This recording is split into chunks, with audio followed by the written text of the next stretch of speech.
నమస్కారం. లక్ష్మి చెప్పే కథలకు స్వాగతం. వీణులతో వీక్షించటానికి సిద్ధం కండి.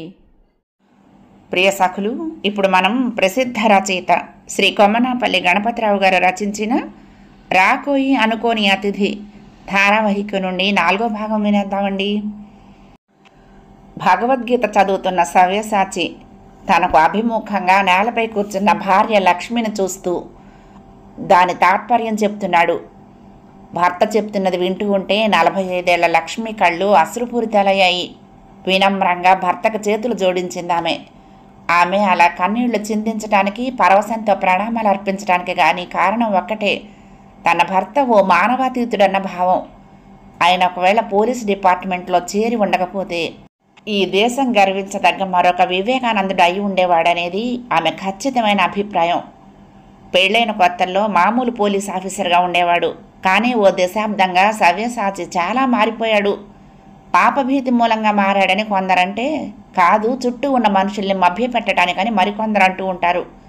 ఏదైతేనే హఠాత్తుగా సవ్యసాచి మొదలెట్టిన వేదాంత చర్చలు, ప్రతి ఆదివారం రామకృష్ణ మఠాన్ని సందర్శించటాలు, అడపాదడపా స్వామీజీలను ఇంట్లో పెట్టుకొని భక్తి తత్పరతలను ప్రకటించటాలు చాలామందికి చర్చనీయాంశమైన అంశాలయ్యాయి. లక్ష్మి అంతగా చదువుకొని భార్య కావటం కూడా అతనికి చాలా ఉపయోగపడింది. అసలు అతను పెరిగి పెద్దయింది మేనమామ మేనత్తల దగ్గర అయి ఉండకపోతే మేనగోడల లక్ష్మిని పెళ్లి చేసుకుని ఉండేవాడు కాదు. అది వేరే విషయం. కానీ అంత గొప్ప భర్త దొరకటం అదృష్టంగా భావించిన లక్ష్మి తరచూ తన భర్తను గురించి, అతని నిజాయితీ గురించి ప్రముఖుల భార్యల ముందు, పనివాళ్ల ముందు మాట్లాడటం సవ్యసాచికి గొప్ప పబ్లిసిటీ అయ్యింది. పెళ్ళైన కొత్తల్లో 3000 జీతంతో మొదలైన తన భర్త కోట్ల ఆస్తిని ఎలా సంపాదించాడా అన్నది ఆమెకు అవసరం లేదు. అంతా దేవుడి దయ అనుకోవటం ఆమెకు చాలా ఇష్టమైన విషయం. సాక్షాత్తు దేవుడు దిగొచ్చి, నా దయ కాదు, మీ ఆయన పనిచేసే డిపార్ట్మెంట్ అలాంటిది అని చెప్పినా నమ్మదామే. అవసరమైతే ఆ వచ్చింది దేవుడే కాదంటుందేమో కానీ తన భర్త అవినీతిపరుడంటే ఆమె సహించలేదు. మళ్ళీ మాట్లాడితే నా భర్తని ఆడిపోసుకున్న వాళ్ళ కళ్ళు పోతాయని ఘంటాపదంగా చెప్తుంది దేవుడికైనా. ప్రతిరోజు సాయంకాలం లైట్లు వెలిగించాక కేంద్ర రాష్ట్ర ప్రభుత్వాల నుంచి భర్తకొచ్చిన పోలీసు మెడల్స్ను చూసి కూడా కళ్ళకద్దుకునే ఆమె ఆ రోజు యథాప్రకారం లైట్లు వెలిగించి కళ్ళకద్దుకునే కార్యక్రమంలో నిమగ్నమై ఉండగా లోపలికొచ్చాడు వశిష్ఠ. అసలు తన కొడుకు కూడా పెద్ద పోలీస్ ఆఫీసర్ కావటానికి కారణం భర్త పుణ్యఫలమే అని తలపోసే లక్ష్మి. ఏమైందిరా, ఏంటలా ఉన్నావు అంది వశిష్ఠ మొహం చూస్తూ. అతను ఎందుకు అలా ఉన్నాడో సవ్యసాచికి తెలుసు. కానీ ఏమీ తెలియనట్లు సాత్విక అభినయాన్ని ప్రదర్శించాడు.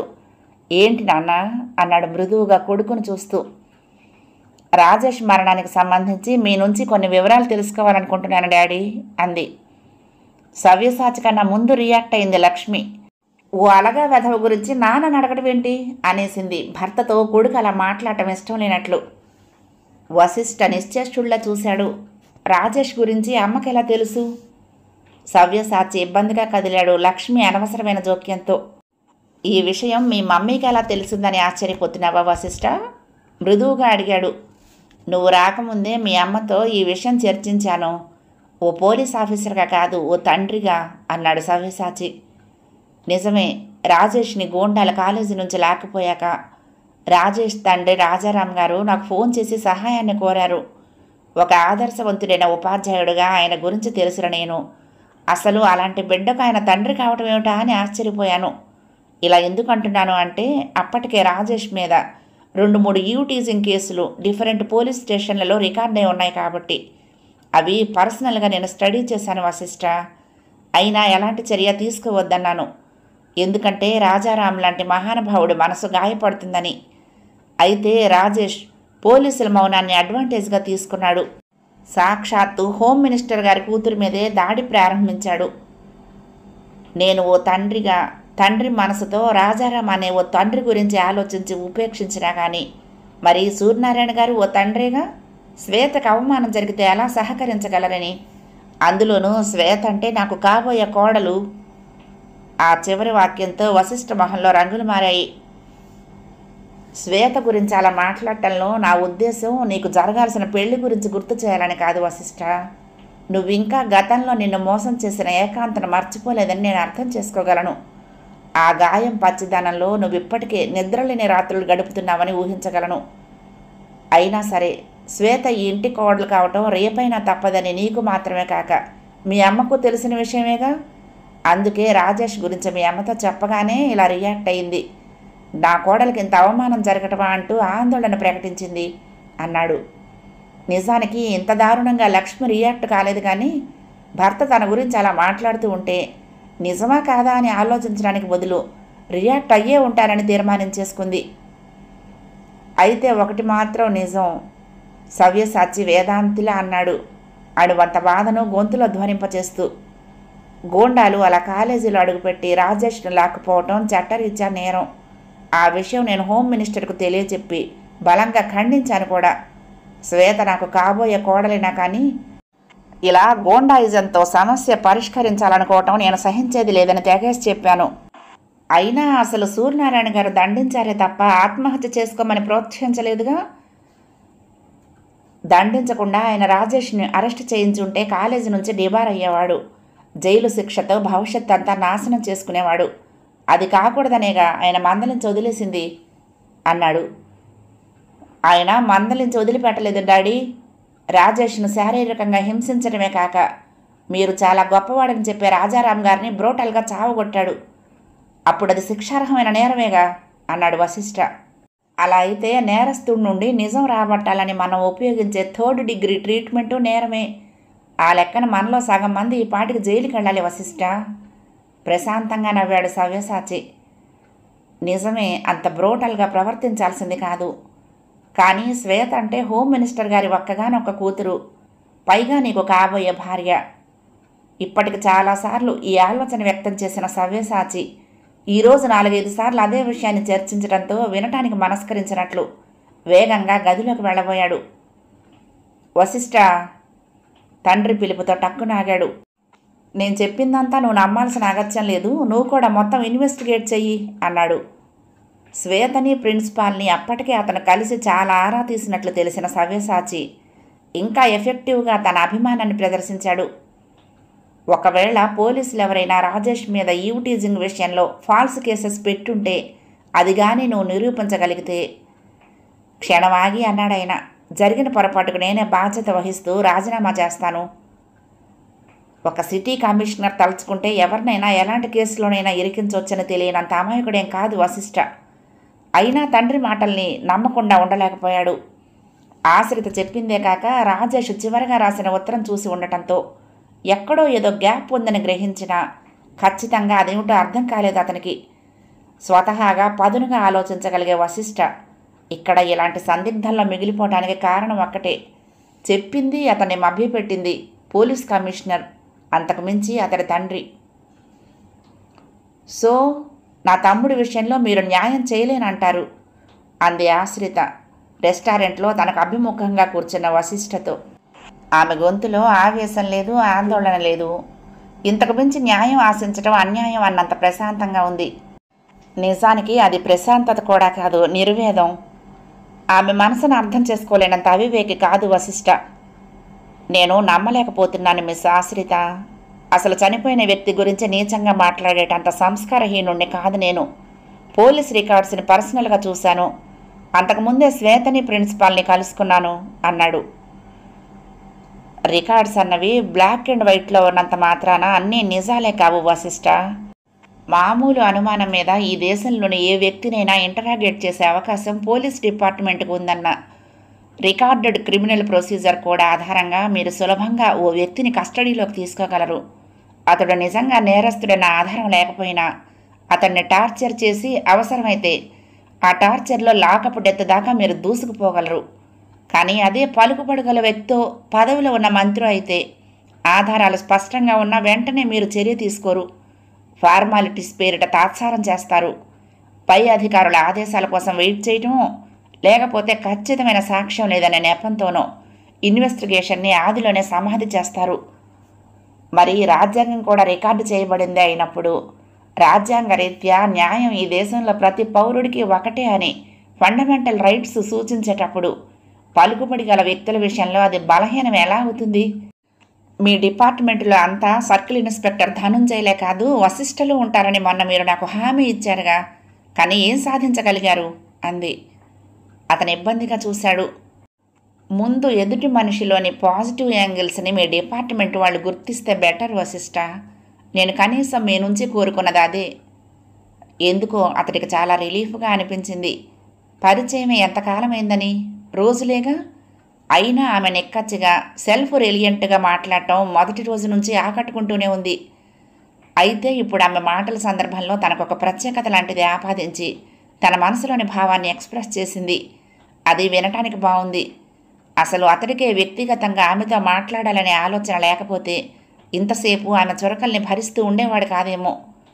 అది కూడా కాదు, తెలివైన అమ్మాయిలను అతడు ఇంతకుముందు చాలామందిని చూశాడు. కానీ ఆశ్రిత తెలివిలో వాడి మాత్రమే కాదు, ఎదుటి మనిషిని ఆకర్షించగల వేడి కూడా ఉంటుంది. అసలు ఇంత నష్టం జరిగాక ఏ ఆడపిల్లైనా రొటీన్లోకి రావటం చాలా అరుదైన విషయం. ఇదొక గొప్ప విశ్లేషణ కాకపోయినా ఖచ్చితంగా మీకు ఆ విషయం చెప్పాలి మిస్టర్ వశిష్ట. నిశ్చలంగా చూసింది ఆశ్రిత. అతడి జవాబు కోసం ఆగలేదామె. నాకు ప్రమీలనే ఓ స్నేహితురాలుంది. స్వతహాగా తెలివైందే, కానీ ఒక్కోమారు తన మూడుని బట్టి మనసును కండిషన్ చేసుకుని ఆలోచిస్తూ ఉంటుంది. ప్రమీలకు పక్కింటి ఆవిడతో ఓసారి గొడవ జరిగింది. నేనోసారి ప్రమీల ఇంటికి వెళ్ళగానే పక్కింటిని చూపించింది. అక్కడ తాడు మీద ఆరబెట్టిన బట్టలను చూపిస్తూ కనీసం మురికిపోయేట్టు బట్టలు ఉతకటం చేతగాని ఆడదంటూ పక్కింటి ఆవిడని కామెంట్ చేసింది. చాలాసేపు ప్రమీల మాటలను విన్నాక మేమిద్దరం ఏ కిటికీలో నుంచి చూస్తున్నామో ఆ కిటికీ అద్దాలను తెరిచాను. మురికి ఉన్నది పక్కింటి ఆవిడ బట్టలకు కాదు, నీ ఇంటి కిటికీ అద్దాలకని శుతిమెత్తగా నచ్చచెప్పాను. ఇదంతా ఎందుకు చెప్తున్నాను అంటే, మధ్యలోనే అడ్డొస్తూ అన్నాడు వశిష్ట. మా డిపార్ట్మెంట్ మురికి అద్దాల్లో నుంచి ప్రపంచాన్ని ఎస్టిమేట్ చేస్తూ ఉంటుందని చెప్పాలని. అంతేగా? మీకు గుర్తుందో లేదో, తొలిసారి మీరు నాకు ఫ్లైట్లో పరిచయం అయినప్పుడు మా డిపార్ట్మెంట్ గురించి నీచంగా మాట్లాడింది నేను. గుర్తు చేశాడు అతను. ఆమె మరేదో అనబోతూ వారిస్తూ అన్నాడు. ఇప్పుడు మీరు ఎలా రియాక్ట్ అయినా కానీ ఇప్పుడు మీరు కూడా మీ మూడుని బట్టి మీ స్నేహితురాల్లాగే మా డిపార్ట్మెంట్ని కామెంట్ చేస్తున్నారు. ఇది కామెంట్ చేయటం కాదు మిస్టర్ వశిష్ట. చట్టం మీద పెంచుకున్న నమ్మకం సన్నగిల్లిపోతూ ఉంటే తప్పనిసరి చేస్తున్న విమర్శ అంది. కానీ అది నిజం కాదేమో ఆశ్రిత. మా డిపార్ట్మెంట్లో కాలుష్యం ఉండటం నిజమే, కానీ అది మీరు అనుకున్నంత కాదన్నది నా అభిప్రాయం నచ్చజెప్తున్నట్టుగా అన్నాడు. మీ డిపార్ట్మెంటును నేను ఉద్ధరించగలనని అనుకోవటం లేదు, కేవలం మీతో చెప్పాలనిపించింది. ఇక మాట్లాడేదేమీ లేనట్టుగా ఆమె లేచింది. నిజానికి ఆ క్షణంలో ఆమె అంతకంటే వివరంగా మాట్లాడలేకపోయిందంటే కారణం వశిష్ట తను అనుకున్న ఫలితాన్ని రాబట్టలేకపోయాడన్న ఆలోచన. చాలా ఆశించింది అతడి నుంచి, కానీ సాధించలేకపోయాడు. ఎందుకు ఇలా జరిగినా కానీ చాలా అసంతృప్తిగా ఉంది ఆమెకు. అసలు అతడు సవ్యసాచి కొడుకన్న విషయం తెలియగానే ఫలితం తమకు అనుకూలంగా ఉండదని గ్రహించి ఉండాల్సింది. కానీ ఎందుకు వశిష్ఠ మీద కాస్త నమ్మకం ఏర్పడింది. అందుకే చట్ట పరిధిలోనే కొన్ని సమస్యలను డీల్ చేయడానికి అతడి సహాయాన్ని కోరింది. ఒకవేళ అతడు ఒక పోలీస్ ఆఫీసర్గా మాటిచ్చుంటే ఆలోచించేది, కానీ స్నేహితుడిలా హామీ ఇచ్చాడు. ఏం చేద్దామనుకుంటున్నారు అడిగాడు అతను. అది ఓ స్నేహితుడి పరామర్శలాగానే ఉంది. అసలు ఈ వ్యక్తితో ఇప్పుడు అవసరం తీరిపోయిందనుకోవాల్సిన సమయంలో తన మనసులోని భావాన్ని ఏకరువు పెట్టడం ఆమెకి ఇష్టం లేదు. కానీ నిగ్రహించుకోలేకపోయింది. ఏదో చేస్తాడనుకున్న మనిషి చేయలేని నిస్సహాయత ప్రకటించేసరికి ముందు నవ్వింది నిర్వేదంగా. మీ పరిధిలో మీరు మాట్లాడారు వశిష్ట, అది విన నేను అలాగే అంటూ ఊరుకోలేను. మీకు మీ నాన్నగారి మాటల మీద ఎంత నమ్మకం ఉందో నాకు నా తమ్ముడి మీద అంతే నమ్మకం ఉంది. కాబట్టి జరిగిన దానికి ఇదంతా ప్రారంధం అంటూ నేను సరిపెట్టుకోదలుచుకోలేదు. పరపతి గల వ్యక్తులతో పోరాటం దేనికనుకుంటే దీనికి అంతం ఎక్కడా? ఇలా నేను ఆలోచించటానికి కారణం నేనున్నది ఆటవిక వ్యవస్థలో కాదన్న ఆలోచనే వశిష్ఠ గారు. ఈ మోడర్న్ సొసైటీలోని సివిలైజ్డ్ క్రిమినల్స్ చేసిన పనిని తవ్వి నేరస్తుల్ని ప్రపంచం ముందు నిలబెడతాను. ఈ డెసిషన్ తీసుకున్నది ఇప్పుడు కాదు వశిష్ఠ, నా తమ్ముడు తండ్రుల శవాల్ని చూశాక. దారిటో తెలియని చీకటి కోడల్లో నిలబడి ఏకతార శృతిలా విలక్షణంగా తన మనోభిష్టాన్ని వ్యక్తం చేస్తూ ఉంటే విస్మయంగా చూస్తూ ఉండిపోయాడు. కానీ ఇదెలా సాధ్యం? ఆమె ఢీకొట్టాలనుకుంటున్నది సామాన్యమైన వ్యక్తులు కాదు. జరిగిన దానిలో ఎవరి ప్రేమేయం ఎంతైనా కానీ ఒక ఒంటరి ఆడపిల్ల చాలా రిస్క్ తీసుకుంటుందని బోధపడిపోయింది. ఇప్పుడు చట్టరీత్యా నేను ఓడిపోతానన్నది మీ ఆలోచన కావచ్చు, కానీ ఓటమిని అంగీకరిస్తే దాన్ని ఓటమి అంటాను నేను. లేనప్పుడు అది పోరాటం అవుతుంది. పోరాటానికి తెలివి నిబ్బరం ఒక్కటే చాలదు. గెలవాలన్న డిజైర్ కావాలి. అది నాకు చాలా పుష్కలంగా ఉంది. దాన్ని కడదాకా ఆర్గనైజ్డ్గా కొనసాగించగల మొండి పట్టుదల ఉంది. ఇవన్నీ నా తండ్రి దగ్గర నేర్చుకున్నవే వశిష్ఠ. కానీ ఆయన భయస్థుడిలా కడతేరిపోయాడు. ఈ విషయంలో మాత్రం నేను ఆయనకు వారసురాల్ని కాదలుచుకోలేదు. నీకున్న శక్తి ఏమిటి అంటే చెప్పానుగా, పెర్సిస్టెన్స్. ఏమైతేనేమన్న మొండి పట్టుదల.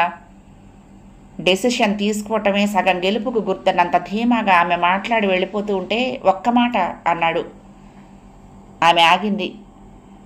మీకు ఎప్పుడు ఏ సహాయం కావాల్సి వచ్చినా నేనున్నాను. పకాలను నవ్వింది. మీరా? ఎవరినైనా నోరు మూయించే శక్తి, సెన్స్ ఆఫ్ హ్యూమర్ గల వశిష్ఠ ఈమె సమక్షంలో ఎక్కువసేపు శ్రోతగానే మిగిలిపోతున్నాడు. ఎందుకలా నవ్వుతున్నారు అన్నాడు.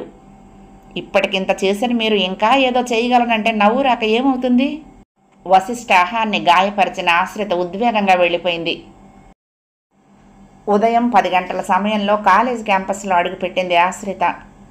నిన్నటిదాకా ప్రశ్నలతో వేధించిన బేతాళుడిలా ఉన్న మనసు ఇప్పుడు చాలా ప్రశాంతంగా ఉంది. కేవలం నిమిషాల వ్యవధిలో 25 మంది విద్యార్థులను తన దగ్గరకు రప్పించుకుంది. అరగంట మాట్లాడేసరికి 25 మంది 100 మంది అయ్యారు. ఆ తర్వాత రాజేష్ గురించి అందరి అభిప్రాయాలను సేకరించడం కానీ, రాజేష్ సాత్వికుడు, మంచి నడవడి కలిగిన విద్యార్థిగా రాతపూర్వకంగా అందరి దగ్గర తీసుకుని రేపు సాగించాలనుకున్న ఉద్యమానికి ఓ మంచి ఆయుధాన్ని సమకూర్చుకోవటం కానీ ఆమెకు కష్టం కాలేదు. క్రమంగా ఆమె చేస్తున్నదేమిటో కాలేజీ స్టాఫ్ దాకా వెళ్ళింది. అంతెందుకు ప్రిన్సిపాల్ కూడా ఆశ్రిత చేస్తున్నదేమిటో గ్రహించాడు. కానీ ధైర్యంగా ముందుకు రాలేకపోయాడు. మొహం చెల్లలేదు. ఎందుకో కంగారు పుట్టింది. అసాధారణమైన తెలివితో పాటు ఐఏఎస్ ఇంటర్వ్యూ దాకా వెళ్ళగలిగిన అమ్మాయిగా ఆశ్రిత గురించి తెలిసిన ప్రిన్సిపాల్ ఇప్పుడేం కాబోతుంది అని ఆలోచిస్తూ ఉండగానే స్టూడెంట్స్ ఆశ్రిత దగ్గరకు ఓ అబ్బాయిని లాక్కొచ్చారు. మేడం, వీడి పేరు అమర్. పరిచయం చేశారు. బిడియంగా తల వంచుకుని నిలబడ్డ అమర్ని చూపిస్తూ. మనిషి కూడా ఇంచుమించు రాజేష్లానే ఉన్నాడు, సాత్వికంగా. శ్వేత నెక్స్ట్ టార్గెట్ వీడే. ఆశ్రిత అర్థం కానట్లు చూసింది. ఓ స్టూడెంట్ చెప్పుకుపోయాడు. శ్వేతకి తన చుట్టూ కొందరు అబ్బాయిల్ని తిప్పుకునేటట్లు చేసుకోవటం ఓ హాబీ ఆశ్రిత గారు. అందుకే రాజేష్ చనిపోయి నెల తిరక్కముందే మరొక టార్గెట్ను ఫిక్స్ చేసుకుంది. అమర్ కూడా రాజేష్లా తెలివైనవాడు, పిరికివాడు కావటంతో ఇంచుమించు అదే సిట్యుయేషన్లో అమర్ని టార్చర్ చేయటం ప్రారంభించింది. అసలు ఆమె ఉద్దేశం ఏమిటో ఖచ్చితంగా మాకు తెలియదు, కానీ అమర్ని అదే పనిగా వేటాడుతోంది. రాజేష్ తర్వాత హోమ్ మినిస్టర్ గారి మనుషులకి అమర్ బలవుతాడనుకుంటాను. ఆశ్రిత అమర్ని తదేకంగా చూసింది. ఎందుకో చాలా ఇబ్బంది పడిపోతున్నాడు అమర్. బహుశా ఈ నిజం అందరి ముందు చర్చించబడటం ఇష్టం లేదో, లేక శ్వేతకు తెలిసిపోతే ఏ ప్రమాదం ముంచుకొస్తుందో అన్న భయమో. దిక్కులు చూస్తూ నిలబడ్డాడు దిగులుగా. నువ్వు చెప్పేది ఏమన్నా ఉందా అడిగింది అమర్ని. అమర్ గొంతు తాడారిపోయినట్లుంది. అబ్బే ఏం లేదు, అసలు అదేం నిజం కాదు. భయపడిపోతున్నాడు. శ్వేతని నువ్వు ఇష్టపడుతున్నావా? ఆహా, కంపించిపోయాడు జవాబు చెప్తూ. శ్వేత నిన్ను ఇష్టపడుతోందా? ఆహా కాదు.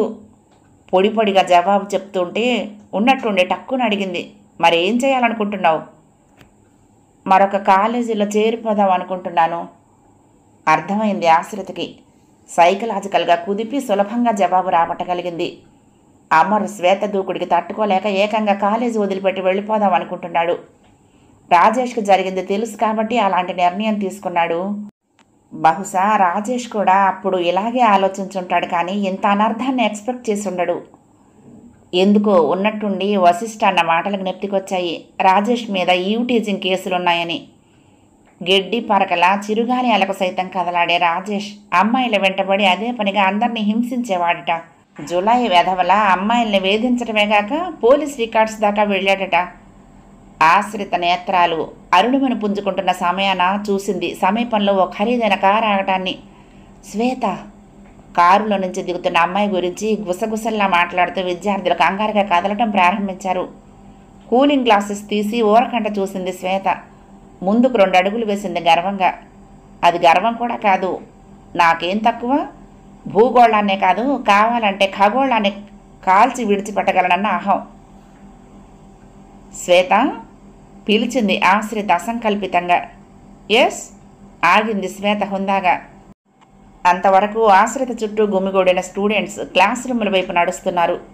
అనవసరమైన రాద్ధాంతానికి తాము సాక్షులం కాలేమన్నట్లుగా. మీతో మాట్లాడాలి అంది ఆశ్రిత సాధ్యమైనంత తగ్గు స్వరంలో. ఏ విషయంలో? శ్వేత దురుసుగా మాట్లాడినా కోపగించుకోకూడదు అనుకుంది ఆశ్రిత. శ్వేతను కలిసి మాట్లాడాలని ఆశ్రితకు లేదు ఆ క్షణం దాకా. కానీ హఠాత్తుగా కనిపించేసరికి ఉత్సుకతను ఆపుకోలేకపోయింది. పోలీసులు ఏమన్నా, ఎవరి అభిప్రాయం ఎలా ఉన్నా కానీ శ్వేత రాజేష్ ఒట్టి అమాయకుడని ఒక్క మాట అంటే చాలు అణువంత సంతృప్తితో వెళ్ళిపోవాలనుకుంది. నేను రాజేష్ అక్కని. శ్వేత మొహంలో ఆశ్చర్యం లేదు. సో వాట్ అంది. ఆమె మనసు చివుక్కుమంది. నిన్నగాక మొన్న వెంటపడి తన ఇష్టాన్ని ప్రదర్శించిన శ్వేత రాజేష్ మరణానికి అణుమాత్రంగానైనా కలత చెందుతున్నట్టు లేదు. మీ నుంచి కొన్ని వివరాలు తెలుసుకోవాలనుకుంటున్నాను. శ్వేత తనకంటే వయసులో చిన్నదని తెలిసినా గౌరవంగా బహువచనం ఉపయోగిస్తుంది. ఓ 5 నిమిషాలు స్పేర్ చేయగలరా? నాకు టైం లేదు అంది శ్వేత. ప్లీజ్ జస్ట్ 5 మినిట్స్ అర్థిస్తున్నట్టుగా చూసింది ఆశ్రిత. అలా ఆమె ప్రాధేయపడటం నచ్చిందేమో. అడుగు అంది ఏకవచనంతో. రాజేష్ గురించి మీ అభిప్రాయం ఏమిటి? అది పోలీసులను అడిగితే బెటర్ నవ్వింది ఆశ్రిత. మీకున్న పరపతితో పోలీసుల్ని మీకు అనుకూలంగా పెరేడ్ చేయించగలరు శ్వేత. మరి తెలిసి నన్ను నిలదీయటంలో నీ ఉద్దేశం ఏంటి? నేను నిలదీయటం లేదు. రాజేష్ గురించి మీ అభిప్రాయం తెలుసుకోవాలనుకుంటున్నాను. హీఈజ్ ఎ రోగ్. ఆశ్రిత పిడికిలు బిగుసుకుంది. నా స్థాయి చూడకుండా నా వెంటబడి నన్ను ట్రాప్ చేయాలని చూసేవాడు. కానీ ఈ కాలేజీలో అంతా మరోలా చెప్పారు శ్వేత. వాళ్ళంతా రోగ్స్. వాళ్ళు రోగ్సో లేక నువ్వు ఏదన్నా చేసి నెగ్గుకు రాగలనని నిరూపించుకోవాలనుకునే రోగిష్టమో నాకు తెలియదు శ్వేత. కానీ అందరూ చెప్పింది నువ్వు రాజేష్ వెంట పడేదానివన్న నిజం. అంత కర్మ నాకేం పట్టింది? సీరియస్గా అంది శ్వేత. గావు కేకలు పెట్టకు శ్వేత. ఆశ్రిత హెచ్చరికలా అంది కోపాన్ని దిగమింగుకుంటూ. నువ్వేమిటి అన్నదొక్కటే కాదు, రాజేష్ కోసం నువ్వెంత వెంపర్లాడేదానివో స్టూడెంట్స్ అంతా స్టేట్మెంట్స్లా రాసిచ్చారు. అది చాలు. ఏం చేస్తావే? శ్వేత హద్దులు దాటింది ఆవేశంగా 2 అడుగులు ముందుకు వేసి. ఈ సాక్ష్యాధారాలను నేను పత్రికలకు అందించగలను.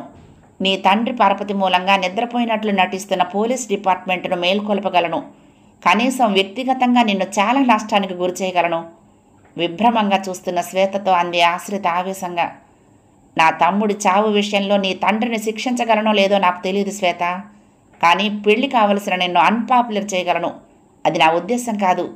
అందుకే చాలా భవిష్యత్తు గల నిన్ను నేను పర్సనల్గా అడుగుతున్నాను. ఒక్క మాట, కేవలం నా తమ్ముడు అమాయకుడన్న ఒక్క మాట నీ నోటి నుండి వింటే చాలు. నా పోరాటంలో నిన్ను నీ పేరును ఉపయోగించకుండా జాగ్రత్త పడతాను. ఎస్ శ్వేత, నేనెంత నష్టపోయినా కానీ సాటి ఆడపిల్లగా నిన్ను నష్టానికి గురి చేయకుండా ఉండాలి అంటే నిజాయితీగా నిజం చెప్పు అంది. నువ్వు కానీ నీ సపోర్ట్గా నిలబడ్డ ఈ కాలేజీ స్టూడెంట్స్ కానీ నన్ను ఎలాంటి నష్టానికి గురి చేయలేరా ఆశ్రిత? ఎగతాళిగా నవ్వింది శ్వేత. ఎందుకో తెలుసా, నేను కమిషనర్ సవ్యసాచికి కాబోయే కోడల్ని కాబట్టి. దిగ్భ్రాంతిగా చూసింది ఆశ్రిత. చాలా ప్రశ్నలకు జవాబులా శ్వేత అద్భుతమైన నిజం చెప్పింది. తన తండ్రి కంప్లైంట్ చేసిన సవ్యసాచి ఎందుకు జోక్యం చేసుకోలేదో అర్థమైపోయింది. సో వశిష్ఠకు కాబోయే భార్యవన్నమాట. ఒకవేళ వశిష్ఠ కూడా రాజేష్ విషయంలో తన తండ్రి ఆలోచనల్ని సమర్థించడానికి కారణం ఇదేనేమోనని ఆశ్రిత క్షణం పాటు అనుకుంటే అది ఆమె తప్పు కాదు. తమ్ముడి మరణం అనే ఒక సమ్మెట పూటుతో పగిలిన గుండె ఆమెది. తండ్రి కూడా కనుమరుగు కాగానే మెదడు కూడా మొద్దుబారిపోయింది. ఎంత మేధతో ఆలోచిస్తున్నా ఇంత కన్నీరు రవ్వంత కంగారు ఆమెను ఆందోళన పరుస్తూనే ఉంది. ఇక నువ్వు వెళ్ళొచ్చు అంది శ్వేత సగర్వంగా. అది కాదు శ్వేత. శ్వేతను అసహించుకోకూడదని, అసలు అలాంటి స్థితి ఆమె కలిగించకూడదని ఇంకా నచ్చజెప్పబోయింది ఆశ్రిత. కనీసం ఒక్కసారి నీ నోటితో రాజేష్ అమాయకుడనే రహస్యంగా చెప్పి వెళ్ళిపోతాను అంది. చచ్చినవాడి గురించి చెప్తే నీకు ఒరిగేదేమిటో? ఆత్మ సంతృప్తి అంది ఆశ్రిత. అలాగా, అయితే విను, వాడో స్కౌండ్రల్. ఆశ్రిత కళ్ళ నుంచి ఓ నీటి పొట్టు రాలిపట్టం మాత్రమే కాదు, శ్వేతని అంత సులభంగా క్షమించకూడదని నిర్ణయించుకుంది ఆ క్షణంలోనే. మీరేం కంగారు పడకండి సూర్యనారాయణ గారు, సవ్యసాచి ఫోన్లో హోమ్ మినిస్టర్కు ధైర్యం చెప్తున్నాడు. కాకి పిల్ల ఈ ఆశ్రిత మనల్ని చేస్తుంది అంటూ. నువ్వు అలా తేల్చేయకు సవ్యసాచి, అమ్మడు మామూలు ఆడపిల్లలా లేదు. కాలేజీలో స్టూడెంట్స్ దగ్గర రిటర్న్ స్టేట్మెంట్స్ తీసుకుంది. ప్రెస్ ద్వారా మనల్ని ఇబ్బంది పెట్టాలనుకుంటోంది. నేనుండగా మీ స్థాయి మనిషి ఇలా ఆలోచించడం నాకేం నచ్చటం లేదు. వశిష్ఠను తను ఎంత సులభంగా నమ్మించగలిగింది సూర్యనారాయణకు ముందే చెప్పిన సవ్యసాచి ఆశ్రితను ఓ సమస్యగానే భావించటం లేదు. నీకు తెలియదు సవ్యసాచి, దామోదరం సంగతి నీకు తెలుసుగా. ఓ ప్రముఖ దినపత్రిక యజమాని దామోదరం రూలింగ్ పార్టీకి చెందిన మంత్రుల విషయంలో ఏ చిన్న ఆధారం దొరికినా ఎంత రాద్ధాంతం చేసేది. ఇంతకుముందే అనుభవపూర్వకంగా తెలిసి ఉండటంతో ఆందోళనగా అన్నాడు. వాడు సామాన్యుడు కాదు, అనవసరమైన కంపు చేస్తాడు. దాంతో ప్రతిపక్షాల వాళ్ళ ఛాన్స్ దొరికిందని అసెంబ్లీలో హడావుడి మొదలు పెడతారు. అసలే పార్టీ ప్రతిష్ట మంటగలిసిపోతుందని ప్రతిరోజు తలగొట్టుకునే ముఖ్యమంత్రి ఓ కమిషన్ వేస్తానంటాడు. దాంతో స్టూడెంట్స్ అంతా రాజేష్ గారిని ఆశ్రితను సపోర్ట్ చేస్తూ సాక్ష్యాలు ఇస్తారు. ఆనక సీఎం పార్టీ ప్రతిష్ట కోసం నన్ను రాజీనామా చేయమంటాడు. అదలా ఉంచు, వశిష్ఠకు శ్వేత మీద ఇంప్రెషన్ చెడిపోతుంది. దాంతో మనం వియ్యంకులం అయ్యే అవకాశం చేజారిపోతుంది అన్నాడు. ఆపండి సూర్యనారాయణ గారు, అసహనంగా అన్నాడు కమిషనర్. నేను ఇలా వింటూ పోతే మెదడుకి మోకాలికి ముడేసినట్లు ఆఖరికి మీ ప్రభుత్వం పడిపోయి ఆనక ఆశ్రిత పెట్టిన ప్రాంతీయ పార్టీ అధికారంలోకి వచ్చి తూరుతుందని కూడా నాకు నచ్చచెప్పెట్టున్నారు. మీరు రిలాక్స్ అవ్వండి, నేనున్నానుగా అన్నాడు. నువ్వుంటావయ్యా, నేనుండొద్దు? నా పొజిషన్ ఉండద్దా? మా పరపతి పదవిలో ఉన్నంత కాలమేగా, అందుకే కాస్త జాగ్రత్త పడి చిన్న పావునైనా పెద్ద కర్రతో కొట్టేయమంటున్నాను. ఓకే, అంతా నేను చూసుకుంటాను అంటూ ఫోన్ క్రెడిల్ చేసిన సవ్యసాచి 2 నిమిషాల పాటు నిశ్శబ్దంగా కూర్చుండిపోయాడు. సూర్యనారాయణ కంగారికి నవ్వుకోకుండా ఉండలేకపోయాడు. ఎవరూ ప్రశ్నించనంతకాలం ఎదురుగాలికైనా వెనుకాడని మనిషి ఒక్క వ్యక్తి ఎదురు నిలబడి నిలదీస్తే తన పరపతిని మర్చిపోయి పిరికివాడిలా పర్యవసానాల గురించి ఆలోచిస్తాడు. దీనికి సూర్యనారాయణ అతీతుడేమీ కాదు. అయినా ఆఫ్టర్ ఆశ్రిత ఏం చేయగలుగుతుంది? అందులోనూ వయసులో ఉన్న ఆడపిల్ల. ఒక్క ఆడపిల్లను బలహీనురాలిగా మార్చడానికి వయసులో ఉన్నానన్న స్పృహ ఒక్కటి చాలుగా. ఏకాంత విషయంలో ఇంచుమించు అదే టెక్నిక్ను ఉపయోగించి తన కోడలు కాకుండా ఆపేయగలిగాడు. ఆమె కూడా కోర్టులో ఎంత గగ్గోలు పెట్టిందని చివరికి ఏమైంది? వ్యభిచారిణిగానే కాక హంతకురాలిగా నిరూపించబడి జైలు పాలైంది. వశిష్ఠకు దూరమైంది. ఆశ్రితను పర్సనల్గా హెచ్చరించాలనుకున్నాడు, అంతే. మరో అరగంటలో ఆశ్రిత అతని ముందు నిలబడింది. Good morning sir. రెప్పలార్చకుండా ఆమెనే చూశాడు, సింహాసనంపై కూర్చున్న చక్రవర్తిలా. అతడి ఆదేశంతో అవసరం లేనట్లుగా అభిముఖంగా ఉన్న కుర్చీలో కూర్చుంది ఆశ్రిత. ఆమె ఈ మధ్యనే ఐఏఎస్ ఇంటర్వ్యూకి వెళ్ళిందని సిఐ ధనుంజయ్ ద్వారా తెలుసుకున్న సవ్యసాచి ఆమె నిర్లక్ష్యంగా కూర్చోవటాన్ని గమనించాడు ఏకాగ్రతగా. 25 ఏళ్లు మించిన వయసు. అది గర్వమో లేక ఆత్మవిశ్వాసమో నిబ్బరంగా కనిపిస్తోంది. వయసుకు సహజమైన లావణ్యంతో అందగత్తెలాగానే కనిపిస్తోంది, కానీ మండే అగ్ని పర్వతంలా కాక అతని కళ్లకు మిణుకు మిణుకుమైన చిన్న నక్షత్రంలా కనిపించింది. నేనెవరో మీకు తెలుసు అనుకుంటాను అన్నాడు. బయట బోర్డు చూశాను అంది టక్కున. మొదటి జవాబుకే ఉలిక్కి పడినా నిభాయించుకున్నాడు. నేనెందుకు పిలిచానో నీకు అర్థమయ్యే ఉంటుంది. అర్థం లేకుండా పిలిచి ఇంటరాగేట్ చేసేది పోలీసులని అర్థం చేసుకోవటానికి పెద్ద మేధస్సు అవసరం లేదు అంది. కుర్చీలో నుండి అలర్ట్ అయినట్టుగా ముందుకు వరిగి టేబుల్ మీద చేతులు ఆనించుకుని చూశాడు. తెలివైన దానివే అన్నాడు. చురుకైన దాన్ని కూడా చెప్పింది. కానీ నేను చాలా అధికారం ఉన్న వ్యక్తిని.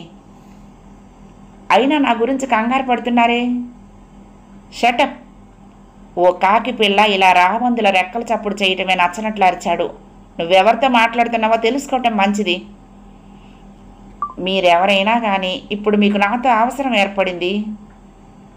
సవ్యసాచి ఉద్వేగంగా చూశాడు. నేను పిలిపించింది నీకు భయపడి కాదు అన్నాడు. ఖచ్చితంగా నాకే భయపడాల్సిన అగత్యం లేదు కమిషనర్ గారు. ఒక్కోమారు మీ పొజిషన్కి మీరు భయపడాలి. ఒక క్రిమినల్ భయపడాల్సింది పోలీస్ ఆఫీసర్కి అయినా మీ స్థాయిలో ఉన్న పోలీస్ ఆఫీసర్ మీ చుట్టూ ఉన్న ప్రజలకు, పత్రికలకు, ప్రభుత్వానికి భయపడాలి.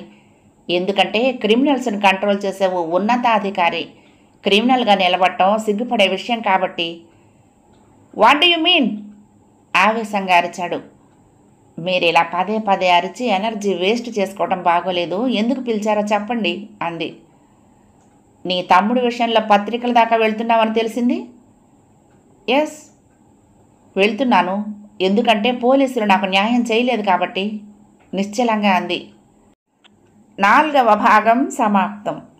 ప్రియ సఖులు, ఈ కథ మీకు నచ్చితే తప్పకుండా లైక్ చేయండి, షేర్ చేయండి, కామెంట్ చేయండి, సబ్స్క్రైబ్ చేసుకుని నన్ను ఎంకరేజ్ చేయండి. ఉంటానండి. ప్రేమతో లక్ష్మి, కృష్ణా తీరం, దుర్గమ్మ సన్నిధానం. నమస్తే.